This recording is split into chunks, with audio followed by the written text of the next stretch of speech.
Сәлем. Бүгін тура осы макияжды өзіміздің көзімізге қайталап көрейік. Кәне, менің қолымнан келе ме екен? Көрейік.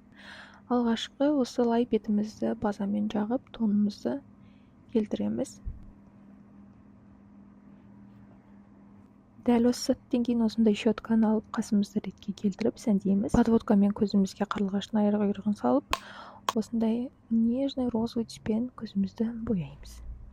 Басымыз шайқаған кезде осылай көзімізге құстың танауы шығатын болады. Ендігі кезек бізде консилер. Консилерді жағып, осылай зоналарымызға жағып, контуринг жасаймыз. Румянамыз жағамыз. Қып-қызыл боп. Соның сыртынан барлығын осылай сухой коррекция жасаймыз. Тамағымызды түзулейміз. Артық жерлердің бәрін алып тастаймыз. Пудраны мен мына жерде көп жағып қойыппын. Құлап кетіпті, мен оны байқаған жоқ. Диордың хайлайтерін жақтық. Міне помадамызды жағып, осылай макияж дайын болды. Ұнаса бағалай кетіңіздер. Қалай, ұқсай ма?